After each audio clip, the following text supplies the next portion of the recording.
welcome back in. Well, welcome in, everybody. Not back in, sorry. Welcome in, everybody, to the Chicago Sports Mayhem Show. I am your lovely host, Andrew Mighty Man Scheid, and I'm with you every week. Well, try to be every week.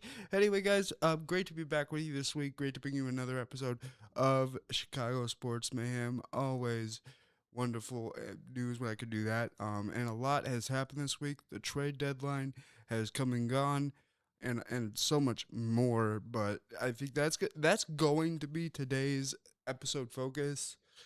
For those that do not follow the Chicago Sports Mayhem Facebook page, tonight's episode description was put out. It will be a trade deadline show tonight. Both the Cubs and White Sox were active at the deadline. I can't believe some of the moves that were made by both sides of Chicago. And we're just going to have to see, guys, if the second half of the season does play out like the Cubs and White Sox want it to. But I think the biggest thing with this is that the trade deadline is over. You know, it's over. It's done. It's gone. Whoever you're with now is who you will be with for the rest of this MLB season. Now, we are going to go through tonight who, I believe, had the better trade deadline, what each trade that each club made means for them going forward. Did they address the issues they needed to? You know, we're gonna talk about all that tonight. It's gonna be a really fun episode. Got some highlights put together. Got some graphics put together. It's gonna be a great night. And for everyone that is joining in and is joining in every week, thank you. You are the ones that make this possible. If you haven't already, hit the like button, follow, subscribe, do it all, because can't do it without you, the loyal fans. But anyway, like I was saying, the trade deadline is over. I think the first thing we need to talk about is the team I'm currently repping in the Chicago White Sox. And, you know, they waited, they kind of did what I was expecting them to do. You know, I have a co-host in a show I do for WRMN, Fox Sports Radio in Elgin. Marcus Mack said he wasn't sure that the White Sox were going to make any moves at this deadline. And I said, you know what? Give them to like the very end. They're going to wait to see who's out there at the very end and who they could scoop up for maybe some minor league prospects. And, you know, to be honest, we're going to go through it. That's exactly what this club did. As we take a look at what they have done this year. I mean, at this trade deadline, sorry, my words are getting confused. At this trade deadline, what the White Sox have done, and it's just, it's a whole bunch. They've acquired, you know, 3 pitchers, a catcher, and an outfielder. You know, Jose Arquanti. Man, I suck at last names, and some of these are really hard. Joey Bart is a catcher. We've seen him play already for this ball club. Right-handed pitcher, Oscar Branzona. I'm so sorry, guys. That's like names. I know I want to get into broadcasting. You know what? I should really looked up the phonetic spelling of this name, and it would have been a lot easier. But they did also get outfielder Brenton Doyle from the Rockies, and I think the biggest move and the biggest acquisition that the White Sox got was right-handed starter Luis Castillo from the Seattle Mariners. Yes, coming into the club, Castillo has an ERA over 5. He is starting tonight, August 6th, Thursday, against the Red Sox. So we'll just see what he can bring forward, right? I mean, Luis Castillo, to me, guys, is the one I really want to hit on right now because, like I said, I think that's the biggest acquisition that the Sox got was Luis Castillo, right? I mean, I don't see anything else. You know, I mean, not that I don't see anything else. Yeah, Joey Bart was a good get. You know, same thing. You needed that pitching depth in the bullpen as well. But what I've always been an advocate of saying that the White Sox needed to get a good veteran starter in that rotation, not tear Skubal and surprise, surprise, he went over to the Dodgers. No really surprise for me there. I was kind of thinking that when he became available, but I didn't want to kind of put that out in the air, even though it already happened. Anyway, yeah, I mean, they brought in a good starter, and he's going to be in that rotation. And in that respect, Eric Fedde gets moved to the bullpen. And Fedde embraced that fully. He's like, I don't care about being moved to the bullpen. Any way I could help this team win, I will do that. And, you know, that's just the kind of players you want in this club. I mean, I don't think you want anything worse. I don't think you can find anything better, but a guy that just wants to in any way help this club win. And Eric Fedde, and taking that demotion to the bullpen just shows it.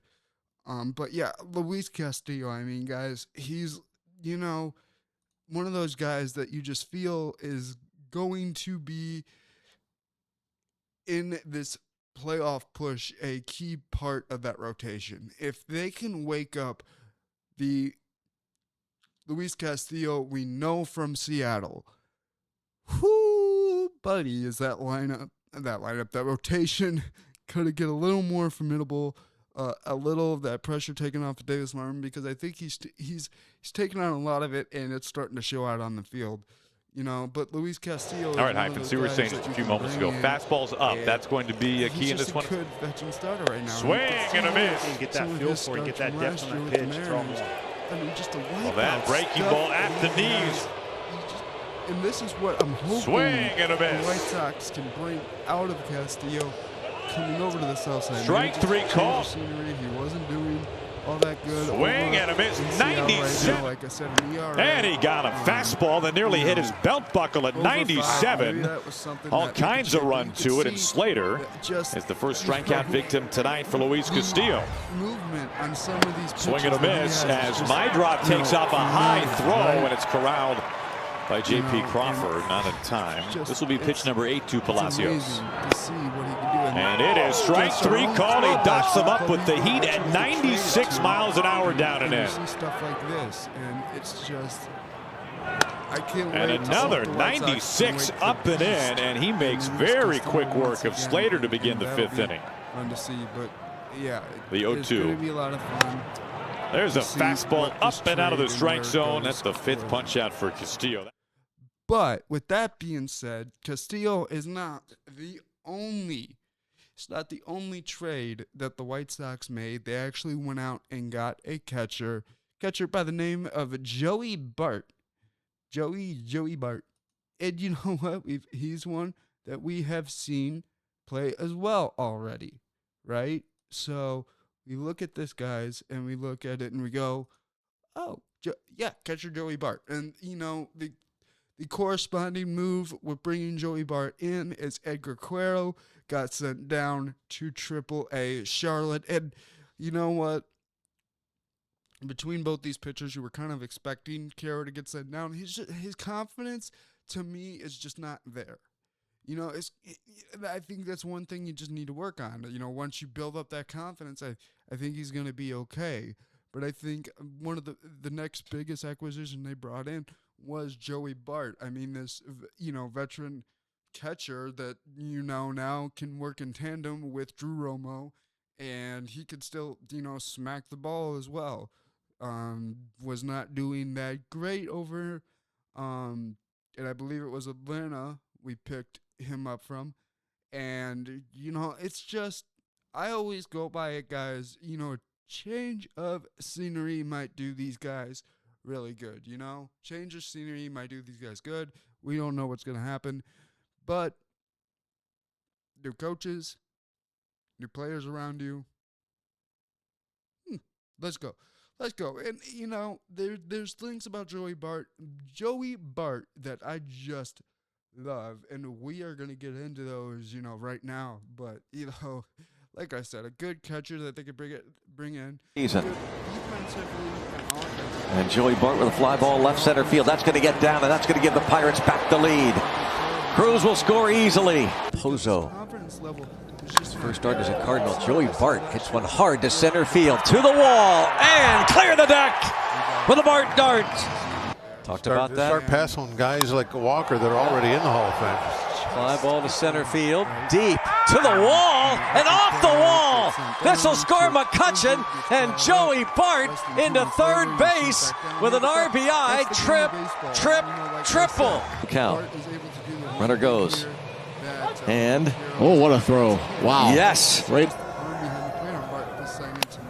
toward the line in left field. It gets down, and Joey Bart's going to double home, the third run of the game, and now Tommy Pham will come to the plate. Fly ball left field, plenty deep. This is going to win it. Joey Bart will get the base hit to walk it off. Raise the Jolly Roger. And that's half the reason it's super fun for me. Well, that's drilled into right center field. Joey Bart ties the game, brings home McCutchen. Hit the ball. hit the ball consistently. I think that's the big thing there, is hit the ball consistently, and that's what Carroll was not doing. Right? But let's take a look at some of these other moves. Right? You got Brenton Doyle, who's an outfielder. I think this is a great move for the White Sox. You look at this and you go, okay, but you have Luisangel Acuna. Luisangel Acuna, I think they have figured out that he is more of an infielder than an outfielder, and I think I feel that way too as a sports pundit. Talking about him on the radio every Saturday morning and talking about him here with you guys, I think he's more comfortable being an infielder. And yes, you have Tristan Peters, but you want to give that outfield some depth, and that's something that Brenton Doyle can bring in and play center. You know, give Tristan Peters a day off if need be. And, you know, what was the one thing we were worried about was pitching with the White Sox. Well, here you go. You got three good quality pitchers to bolster your bullpen and your lineup. I think the White Sox really did really well, hit the nail almost on the head with this trade deadline. Didn't go too crazy, didn't give up anything too crazy. You know, I mean, we saw some trades of Austin Hayes being designated for assignment, and just some guys that really weren't, to me, crucial to this White Sox team going forward. No, I'm not saying they're not going to be crucial somewhere else, because they might be, but, you know, time will tell. Now, over to the Cubs, the north side of Chicago.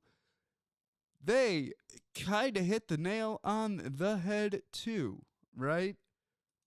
I think they did. I mean, I think the Cubs and White Sox, their needs were almost the same. Their deadline pickups were right-handed starter Clay Holmes, outfielder Tyrone Taylor, another starter in Kevin Grossman, Zephyr John, and then left-handed pitcher Braxton Garrett. You almost look at it, and it's pretty much the same type of acquisitions that the Cubs made than the White Sox did. The Cubs, to me, might have gone out and spent a little more to get a little bit better arms, but let's be honest here. The Cubs are in a little bit of a tougher division in the NL Central, one of the toughest divisions in the major leagues, in my opinion. They're going to need all the help they can get, especially to get past the Milwaukee Brewers. You know, and the Cubs, you know, I said, you know, and I hate speaking things into existence, and it definitely comes to things like this. I said a trade that could happen to bring Skubal to the Cubs would have been trading over Kevin Alcantara and Moises Ballesteros over to the Tigers. Kevin Alcantara is still with the Cubs, but Moises Ballesteros is not. He got traded away. Can't remember to who, and it's bad on my part for not looking that up. But yeah, when you got a guy like Ballesteros who is going to be a great player eventually, in my opinion, you can get something for him still at the minor league level. And Cubs were able to accomplish that. Now, I think one of the best pickups the Cubs made in this deadline, in my opinion, was the acquisition of Clay Holmes. I think that helps out your pitching a bunch. Your pitching is really damaged. If I'm the Cubs, I'm really I'm really kind of trying to piece this whatever semblance of a pitching staff that I might have together, and to be able to bring in Clay Holmes is just a great move on the Cubs front office and everyone involved to make that deal happen. But you know, Clay Holmes isn't really playing at his best either, right? You know, you got a pitcher that is good. He's someone that got for the Mets with Tyrone Taylor. So you got Tyrone Taylor and Clay Holmes in the same deal. But like with Castillo and the Sox, the Cubs are hoping that they can wake up Clay Holmes a little bit and bring this stuff back, this deceptive pitching back, because I think that's the one thing. He had a good speed ball and he had a good fastball in New York. I think he needs, like I've been saying with Edgar Quero, he needs his confidence back. And I think that he's just going to turn into this really good pitcher for the Cubs, and I think he's going to help make that pitching staff a little bit better going forward and giving them some much needed help. And players just seem to embrace the Cubs when they come to town. When you put those blue pinstripes on, even though I'm a White Sox fan, it seems to turn something on in you, and I hope that the Cubs can do that with Clay Holmes as well. But hey, when we get back, we are going to talk about who had the better trade deadline.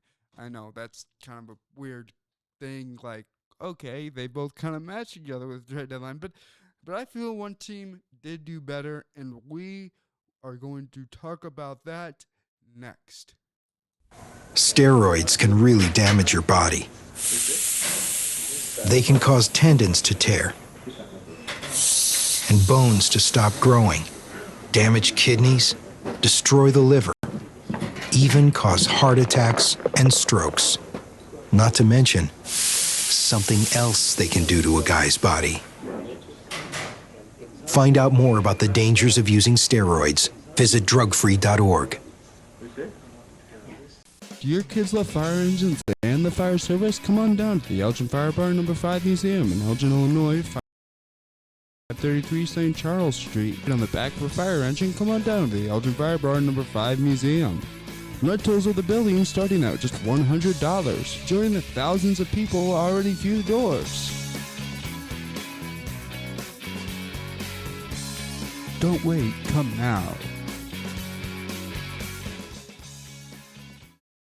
And welcome back, everybody, to the Chicago Sports Mayhem Talk Show. I am your host, Andrew Mighty Man Scheid, and I am grateful to be your host.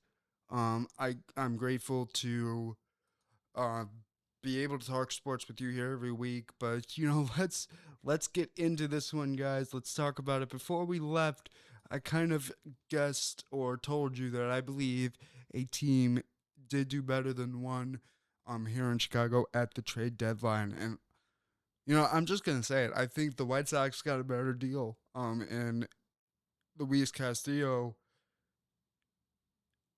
because he's just, if the White Sox are able to wake up Castillo, and let's take a look at this.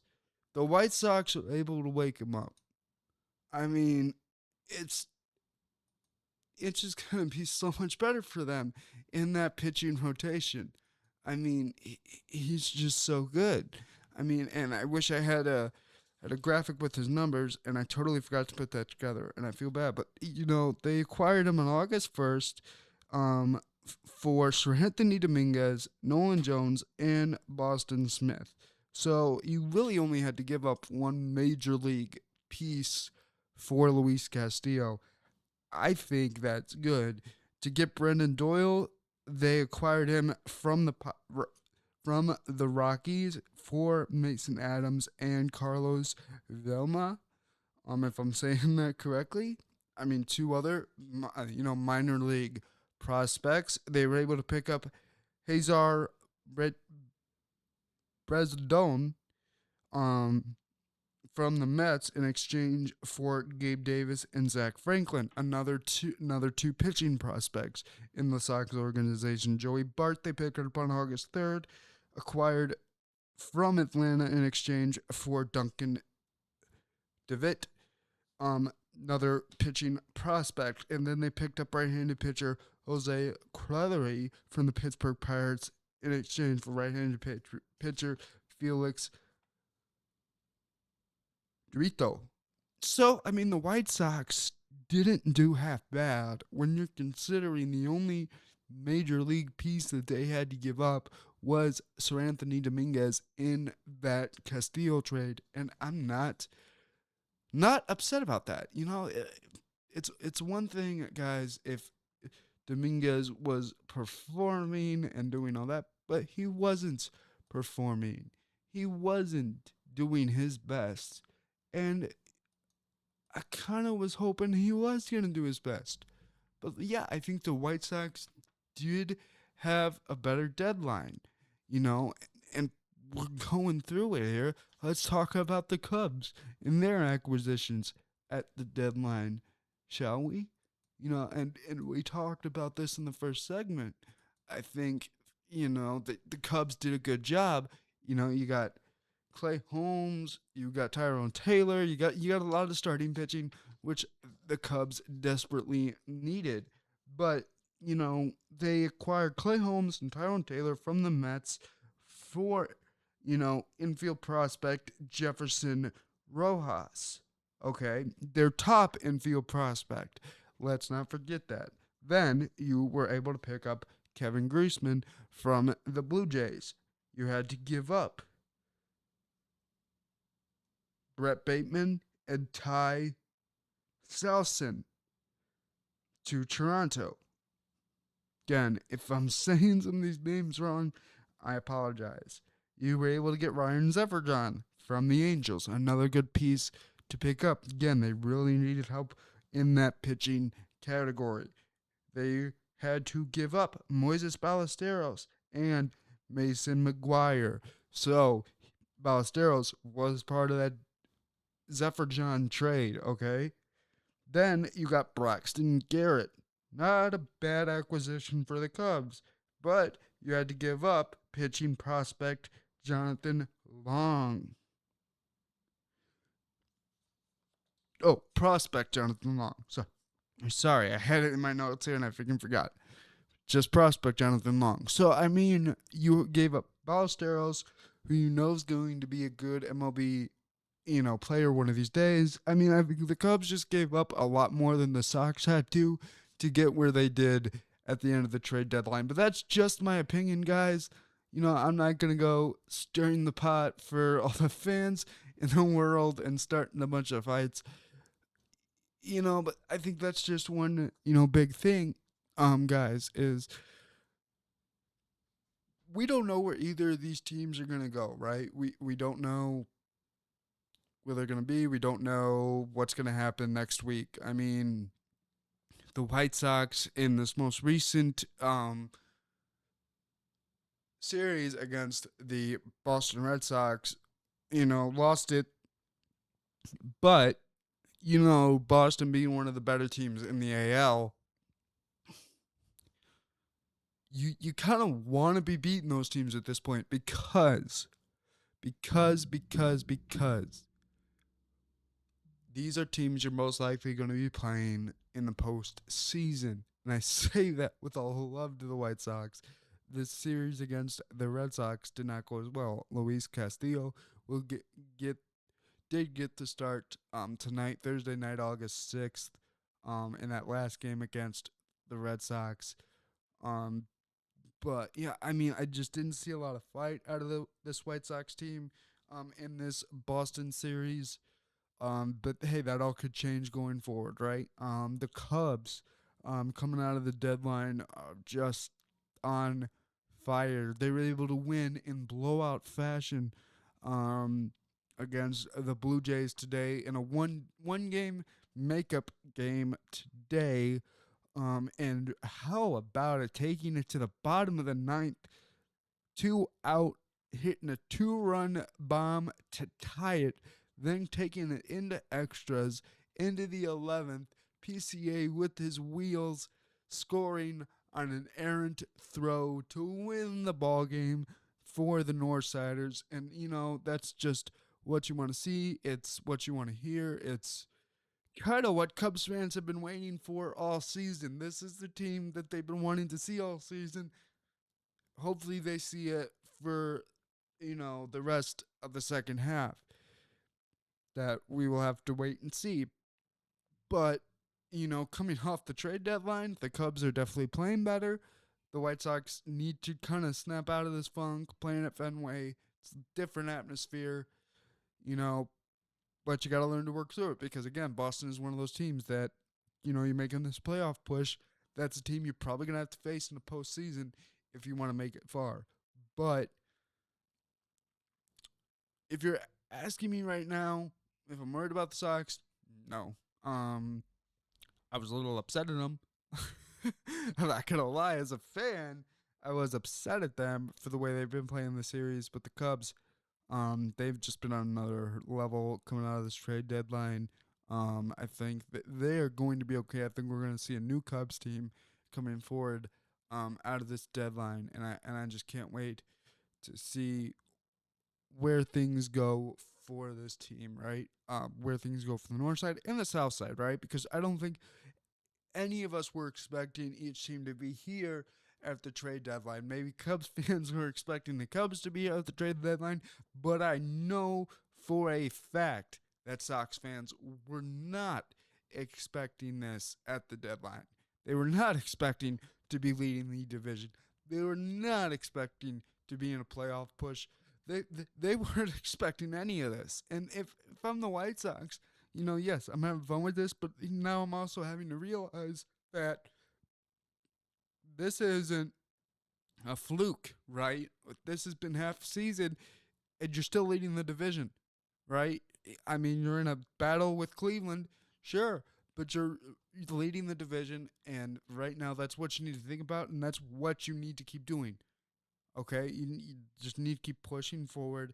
They need to keep going, right? You can't take your foot off the gas, and I think they took their foot off the gas a little with this Boston series. So let's see if they can press back down moving forward into the next series. I mean, the Cubs are going out of town to play the Tigers, I believe, is their next series after today. And that's something that you kind of have to. That's a team I will say you have to watch for. They're kind of coming out of the woodwork. They're threatening the AL Central, so this is a weekend I will be rooting for the Cubs to stick it to the Tigers. And I mean, this is just going to be a fun second half to watch. With these new acquisitions to both sides of town, there's going to be a lot more to see, a lot more fun will be had, and I think a lot more memories will be made here in Chicago before the end of baseball season. Now, I want to thank everybody for joining me tonight for this episode of Chicago Sports Mayhem.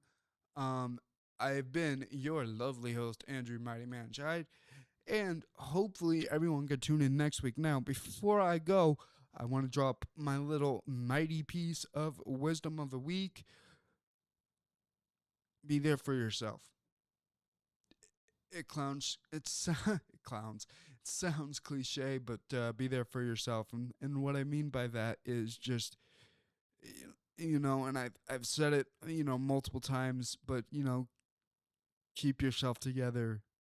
Take care of yourself because you might get to a point in your life where someone might need you, and you might go, am I really in a good place where I could help someone else? So, always take care of yourself. Yourself comes first. Your mental health comes first.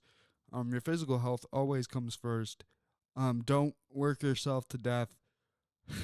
I think that's a big one that ties into this. I think some people take your relaxing time for granted, and they're like, well, I can relax when I'm dead. Well, you're not really relaxing at that point, are you? And take time out of your busy schedule to soak in life, I think is my main message, and just take a moment to stop, because work and life can get hectic. And just everything going forward in your life, things can get hectic, right? Work, like I said, work can get hectic. So many things can just bog down your life, but it's very easy just to say, put it all down for 2 days. Just spend some time with your family, your loved ones. Just let it all go. Or spend time with yourself. It's not your family, your loved ones. Spend time with yourself. Just let all those emotions go. Anyway, guys, I want to thank you for joining me on this week's episode of Chicago Sports Mayhem. Hopefully be back next week with some football news, because football is finally here. The Hall of Fame game is tonight, August 6th, which means August 15th, we will have our first Bears preseason game against the Cleveland Browns. Football is back, baby. I will see everybody next week. See y'all next time, and enjoy your week of Chicago sports.